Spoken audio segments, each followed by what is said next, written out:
guys, hope you're doing great. Welcome back to another episode of the Pedal Porn Hub. And today I want to talk about one of my favourite pedals especially from when I was a young guy, just like growing up listening to Stevie Ray Vaughan and Hendrix for the first time. It's the Roger Mayer Octavia, the cool rocket shaped version. This pedal is, the first time I heard it, it was Stevie Ray Vaughan's Austin City Limits performance, the 1989 version, and it was just, he kicked on this pedal and I was like, what is that? It just sounds crazy. Like to most people it probably doesn't sound nice actually. It's like a weird, just a crazy, like intense piercing sound, but when you get to love it, it's a really cool pedal, which actually is quite versatile really. Throughout this demo I'm trying to show a different couple of applications in which you can use it. One is of course the classic Octavia, like the purple haze tone.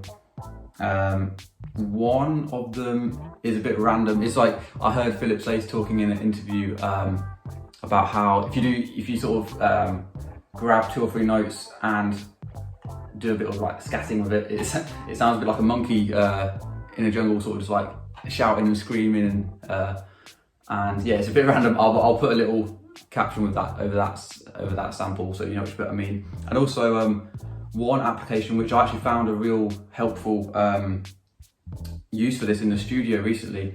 My band do like a track where we used to have one of my best friends in my band playing keys on it, and he wasn't in the studio with us at the time, so I was like, I need to get some kind of synth like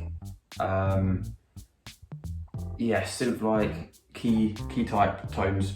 And if you roll back your tone knob on the Strat, for example, it gets this really cool like synth like tone, which can be used for some crazy like vocal run style riffs and licks. And again, I'll do a little demo of that later. It's just a really versatile pedal.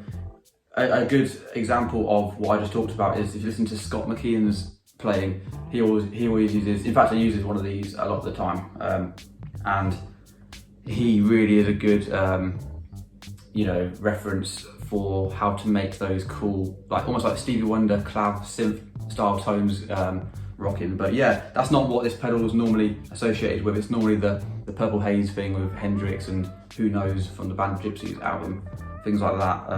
Of course, there's a bit of mismatch of data about who came first with the like the Tycho Brahe and the Roger Mayer. Roger Mayer on his site claims that of course he was the one to make the very first circuit for Hendrix, and since then some people have tried to disprove it, but it's you can do your own research on that. I won't make any comments on that, but all in all, just a really cool pedal. It's nice to have one of these in my arsenal now after, again, like sort of growing up listening to these. It really was a magical time at that time in my life, just exploring these new tones. And this, again, stacked with a fuzz face style circuit, really is cool, and it accentuates the octave in it. On that note, if you actually roll down the drive knob all the way to the minimum setting, the octave does become more pronounced, especially around the 12th fret and above. But a lot of people don't really use this, but when you crank the drive, it gets really nasty and like massive fuzz sounds, which are quite usable actually. Well, you'll see, you can make your own mind up on that.